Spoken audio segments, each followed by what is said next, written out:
there'll be a transition cost and transition problems. So we think we're in very good shape. I think we're doing very well. Tonight on Cronkite News, President Trump speaks about the stock market's reactions to his tariffs. Plus, the rising debate over the addition of fluoride into the water supply. Tonight, we'll speak with experts on both sides of the issue. And how Arizona State football ramped up its defense this offseason. Good evening and welcome to Cronkite News. I'm Ripley Simone Kennebrew. And I'm Aiden Blank. Thanks for stopping by. We begin tonight with a reaction from President Donald Trump after his tariffs caused a wild few days on Wall Street. The Dow closed more than 1,000 points today, and the S&P 500 fell by some 3.5% at the close of trading. This comes after the White House clarified that it would tax Chinese imports at a rate of 145% earlier in the day. President Trump addressed the market swings during a meeting with his cabinet, and he claimed he's negotiating tariff deals with other countries. Everybody wants to come and make a deal, and we're working with a lot of different countries, and it's all going to work out very well. I think it's going to work out really very well. But again, there'll be a transition cost and transition problems, but in the end, it's going to be a beautiful thing. China said today that it will reduce the number of films it imports from the U.S. in retaliation to President Trump's tariffs. The news sent some stocks of U.S. media companies tumbling. After postponing the vote yesterday, House Republicans have narrowly passed their framework for a budget blueprint involving Medicaid and Social Security. Republicans in the House and the Senate have been trying to agree on this blueprint for a process they call reconciliation. The 216 to 214 vote was a narrow victory for House Republicans. Speaker Mike Johnson worked to appease conservative lawmakers who refused to support the plan, worried about what it could do to Medicare. The budget plan asked the House to come up with $880 billion in cuts. Republicans say it will not cut Medicaid or Social Security assistance for qualified beneficiaries. Anybody who's an eligible beneficiary will be protected in this process. But there are a lot of other savings in fraud, waste, and abuse. Meanwhile, Health and Human Services Secretary Robert F. Kennedy Jr. has raised concern about the addition of fluoride to drinking water. And just recently, one state officially banned the mineral in the community water systems. I spoke with experts to understand both sides of this debate. To fluoride or not to fluoride? That is the question for many state officials as more studies and concerns rise over the addition of fluoride in public drinking water.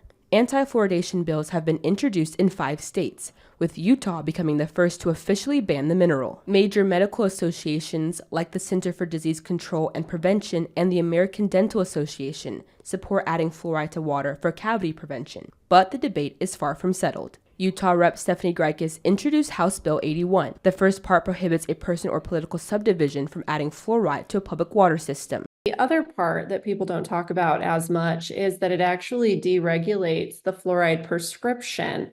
So anyone can go into a pharmacy in Utah and pick up those fluoride tablets or the fluoride drops, whatever their preferred intake method is, and actually have it dosed correctly for them based on their age, where they live, what water system they're on. Major opposition to fluoride comes from Health and Human Services Secretary Robert F. Kennedy Jr., who took to X days before the November presidential election, saying the Trump White House will advise all U.S. water systems to remove fluoride from public water. He claims that fluoride is associated with arthritis, bone fractures and cancer, IQ loss, and thyroid disease. Dr. Regina Cobb of the Arizona Dental Association says the recommended level of fluoride in U.S. drinking water is 0.7 milligrams per liter, and at that level, symptoms like arthritis are not possible. If these are my children, I want them to have the 0.07 parts per million. I want them to have that. I want them because I know that that is a safe, efficient dose to have.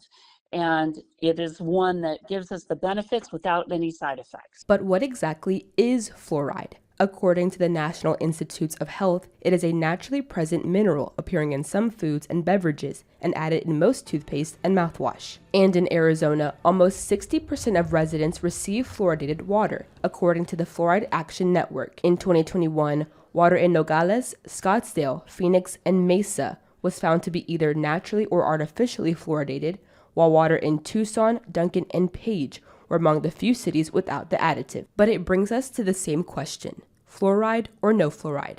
And for Rep. Grykes and Dr. Cobb, we have science on both sides. It's good for you, it's bad for you. We need to let people make that decision for themselves. And if you're looking at it at a dentist standpoint, gosh, if we wanted to increase work, take fluoride out of the water. You know, our jobs would be secure. But what we want is healthy patients. the fluoride ban in Utah goes into effect on May 7th. And here's an interesting fact about fluoride. Trace levels of it are found naturally present in shrimp, raisins, wine, potatoes, and spinach. And coming up next, I look at the rest of the days of the news, including a push by lawmakers to get rid of daylight savings time. Plus, it's called the life expectancy gap, and it affects members of our very own community. A city is only as healthy as its most unhealthy. On your morning commute, you might have struggled to see the Phoenix skyline or the mountains. Stay tuned after the break to find out more about Maricopa County's air quality warning.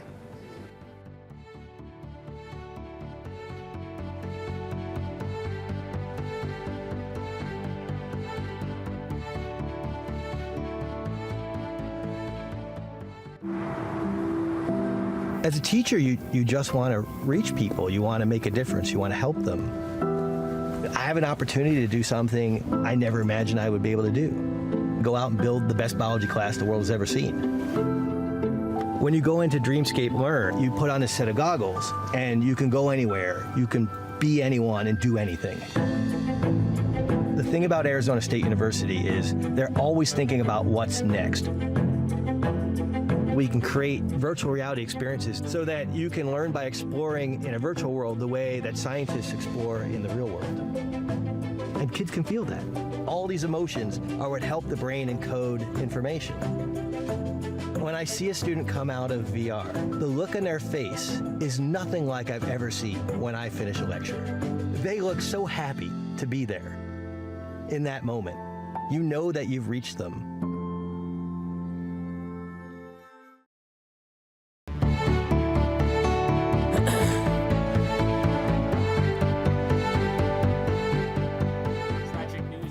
New York City today after helicopters crashed on the Hudson River. Officials said that 6 people were on board. A report of the drowned helicopter came shortly after 3 p.m. local time. Shortly after, emergency boats and various police and fire departments in the area appeared on the scene. The pilot and a family of 3 children and 2 parents were pronounced dead. Egg prices rose to a record high in March, and according to the U.S. Bureau of Labor Statistics, the average price for a dozen of eggs rose 33 cents from February. The price now stands at $6.23 per dozen, which is a record. This comes despite a period of White House optimism about the strength of the economy and high prices. The Senate Committee on Commerce, Science, and Transportation held a hearing today focused on looking at getting rid of daylight savings time. Earlier, a bipartisan group of politicians spoke about why they feel it's time to lock the clock. But when we take a closer look at the implications of changing the clocks, its impact on our economy, our health, and our everyday lives, we can see that this practice is more than an annoyance. We need to stop the clock. We need to find a solution and stick with it. But here's the thing. These twice yearly time changes have real impacts on real people. Several studies have noted issues with mood disturbances, increased hospital admissions, and even heart attacks and strokes. Arizona and Hawaii are the only 2 states that do not observe daylight savings. Back here in the valley, nestled in between South Mountain and downtown Phoenix, South Phoenix has a vibrant and multicultural community. But many in this community do not live as long as those in other cities in the valley. Cronkite News reporter Isaiah Soto spoke with organizations aiming to tackle the life expectancy gap. The South Phoenix community is living shorter lives compared to the rest of the valley, according to a study by Virginia Commonwealth University. We see a 14-year life expectancy gap in general for South Central Phoenix, but post-pandemic, what we're seeing is a 17-year gap in Black and Hispanic populations. In North Scottsdale, the average life expectancy is 85 years, while in South Phoenix, it's only 71 years. If you want to predict the health and well-being or the health outcomes and quality of life, longevity of life of any individual or culture. Take a look at what we call the zip code effect. Your zip code is a greater determinant than your genetic code. South Phoenix has a long history of disinvestment, systemic and structural racism, and health disparities shortening lives significantly. Like access to healthy foods, lack of access to education, employment, safe and affordable housing, a trauma environment in neighborhoods where they're experiencing high levels of trauma, as well as access to health care and physical health and mental health care. Equality Health Foundation and Arizona State University are partnering on a 5-year initiative to enhance the life expectancy of residents in South Phoenix. So we're going to be activating a local community-based coalition of stakeholders, leaders, community-based organizations, businesses, residents, to create a 5-year transformation plan and identify priorities and strategies and interventions that we're going to implement.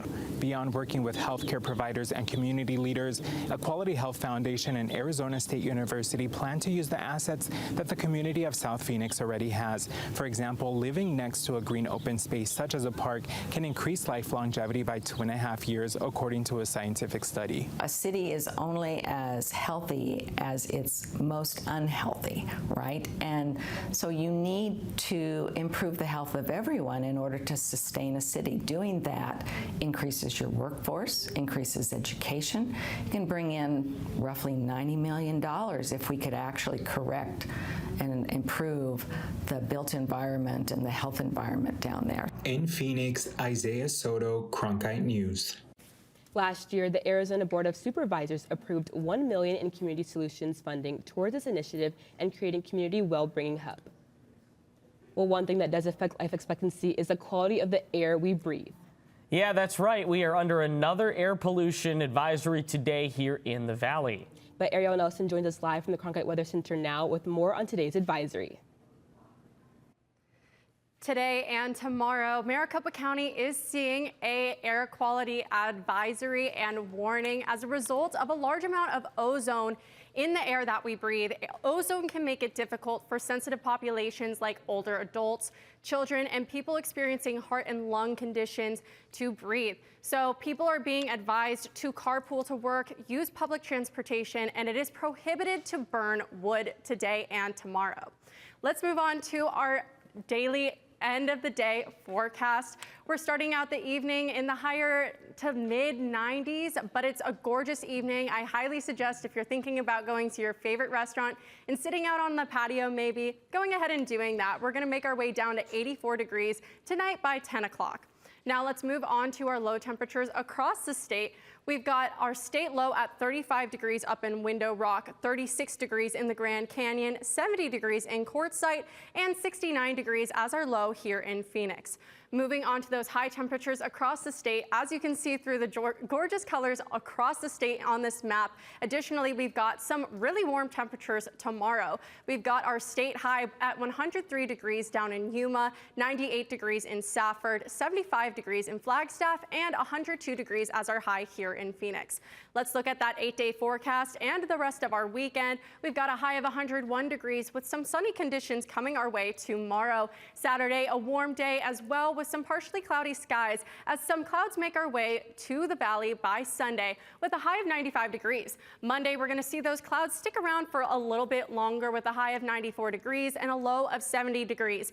We've got a warm week ahead of us still with those temperatures remaining in the 90s for the rest of the week. A gorgeous week ahead of us, but I'm going to send it back to the desk from the Cronkite Weather Center, and I'm Ariel Nelson.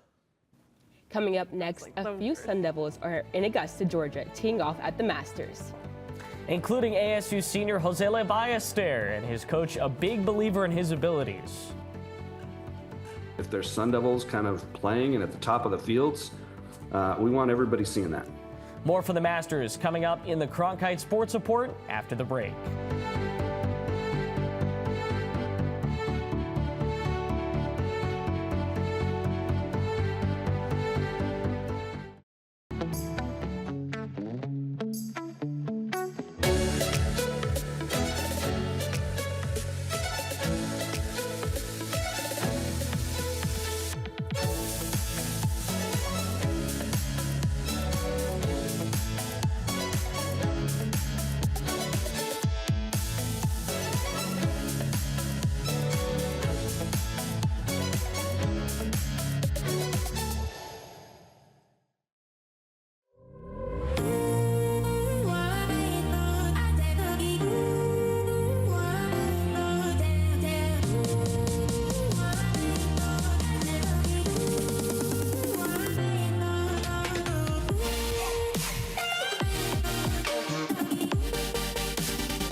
Welcome to the Cronkite Sports Report. I'm Paisley Poole.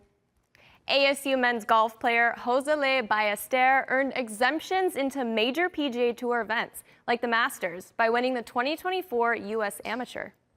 As he prepares to tackle Augusta, Cronkite News reporter Max Williams reports that outside tournament participation is exactly what the Sun Devil program wants. Yeah, Papago Golf Club is the practice hub for both men's and women's golf teams at ASU. But one player you won't find here today is Josele Ballester, who's on the other side of the country competing in Augusta, Georgia at the Masters. The team aspect is crucial in college golf, and missing your best players who want to compete in their own individual tournaments is challenging, but it's no problem at ASU. If they have a chance to play in these events, we want to encourage it. Senior Josele Ballester has a busy schedule this season. After his 2024 U.S. Amateur win earned him exemptions on the biggest stages, including the Masters.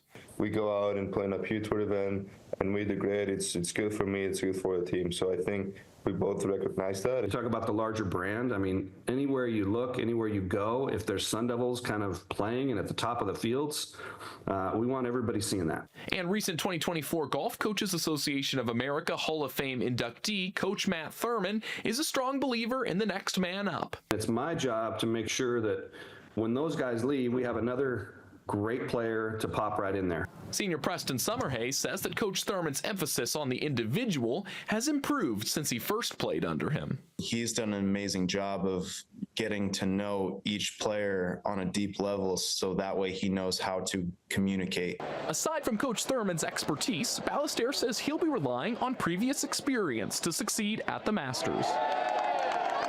Having played at the Phoenix Open, where there was a lot of people as well, I really felt like I improved in that aspect. And Coach Thurman plans to make his support known at Augusta. I'm going to miss our tournament for the Masters too, by the way. I'm not even going to our home tournament. Thurman says missing players in the regular season will just make them seem like underdogs when they compete for a Big 12 title at full strength. After the Masters, Ballester will also have the opportunity to compete in PGA Tour events like the Open Championship and the U.S. Open. In Tempe, Max Williams, Cronkite News. Today, Ballester had an okay day, sitting out 4 over as he shoots an opening round 76 on one of the toughest courses in the world.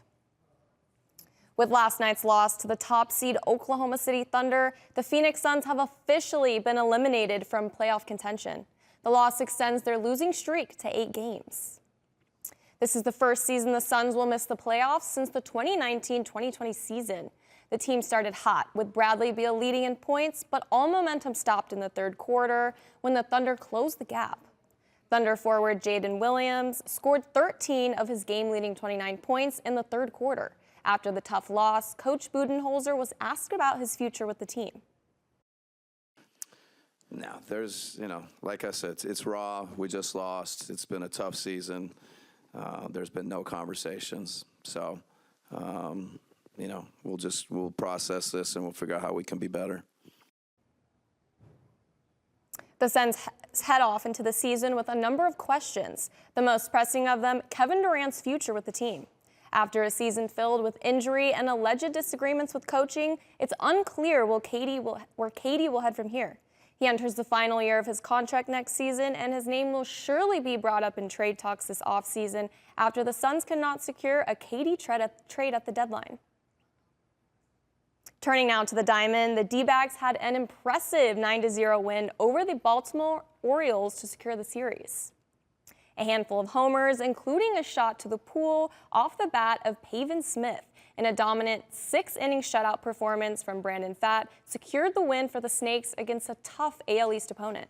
The D-backs are back over 500 with a record of 7-6, but have a ways to go to catch up to the Giants, Dodgers, and first-place Padres. ASU football's defense turned heads last year and hopes to keep the momentum going into next season. With spring practice underway, the team added 2 new faces to their secondary from the Big Ten. Cronkite News reporter Roman Martinez was in Tempe for a sneak peek at the Sun Devils' newest defensive weapons. Arizona State football isn't just reloading, it's reinforcing. The Sun Devils are adding depth to bolster an already talented secondary, With key returners and the addition of 2 transfers from Purdue full of experience, ASU's defense is rejuvenated in rotation. In addition to Nyland, and here we have new guys there like Joseph Smith as well. And really the idea is we want to build depth right now so we feel like we don't miss a beat. If we ever rotate guys in, we stay fresh. The 2 transfers from Purdue started multiple games in the Big Ten and bring a high level of competition that forces others to step up. They are, however, joining a secondary that's already stacked with key defensive players like Xavion Alford, Miles Rouser, Keith Abney, and Javon Robinson. Alford is our starting safety. Miles Rouser is our starting boundary safety. Right, there are guys, CJ Fight, I mean, I'm not going to go on the whole list of everybody, but we have a lot of guys who have earned the right to be the starter. Then there's a lot of positions where we have a lot of open competition. With lots of open competition, the standard is high for this ASU squad. In the early days of training camp, the coaching staff is impressed by what they're seeing thus far from new members of the team.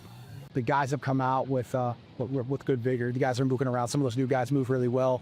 Their size and body control, things like that, communication. While there's still 4 months before college football season kicks off, the Sun Devil defense is coming together. Both Purdue transfers Nyland Green and Kendrick Breedlove are assimilating comfortably and competitively into the squad. In Tempe, Roman Martinez, Cronkite News. ASU started spring camp at the end of March, and they will be training up until the team's first game against NAU on August 30th in Tempe. Now the NCAA's Women Final Four is coming to Phoenix next year for the first time. The countdown clock started as the city has 358 days to prepare. The local organizing committee was recently in Tampa Bay for the 2025 Women's Final Four, getting ideas for how to make the experience even better next year. Phoenix hosted the men's Final Four in 2024, but organizers say they will raise the bar for the 2026 women's event and keep everything in Phoenix. We want to make sure Arizona rolls out the red carpet and makes this the best experience possible. And then you think about all the women and young girls who are watching. We want to do the same for them. Let's get them excited and energized around sports. So it's going to be really cool between the hotels, the arena, the convention center, and a number of different events, just all being located in one spot will be really exciting and something we haven't done really to date. That's it for this edition of the Cronkite Sports Report. I'm Paisley Poole, sending it back to you guys at the desk. Coming up next, a special treat for some Valley children. Thanks to Make-A-Wish, 22 kids got their dreams come true. Learn about the magical send-off that brought smiles to those struggling with critical illness.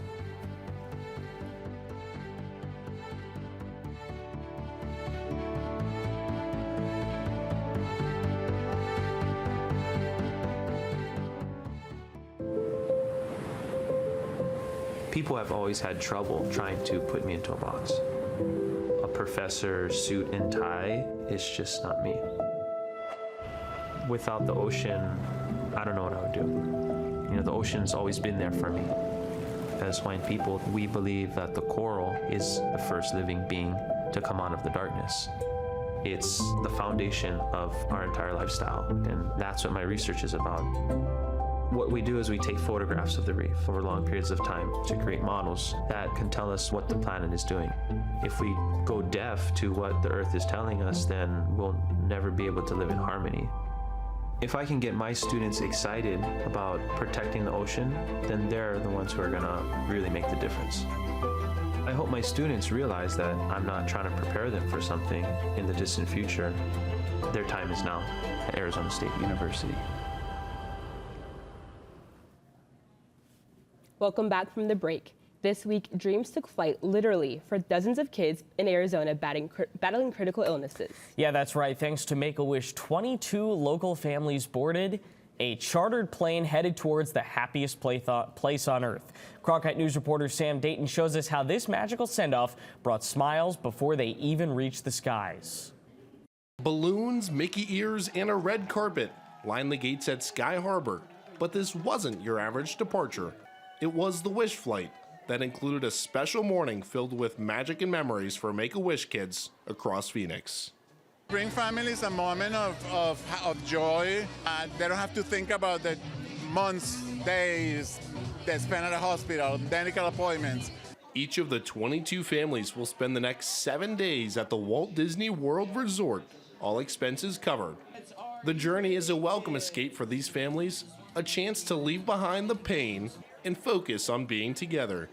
And for kids like 11-year-old Gregory Astorka, it's pure excitement. It's gonna be awesome. Your life will change forever, and you're gonna have amazing Disney World flight. The magic behind these moments traces back to Phoenix, where Make-A-Wish was born. There was a little boy named Chris Grecius, and he wished to be a police officer for a day. And there were a group of Phoenix, right here, Phoenix, Arizona community folks that came together, our founders, to make that wish possible 45 years ago. 45 years later, they continue to make wishes come true. In Phoenix, Sam Dayton, Cronkite News. Make-A-Wish America says over 600,000 wishes have been granted so far, and April is their busiest month of the year. That's it for tonight's edition of Cronkite News. I'm Ripley Simone Kennebrew. And I'm Aiden Blank. Thanks for joining us. And to see top Arizona stories anytime, log on to cronkitenews.azpbs.org.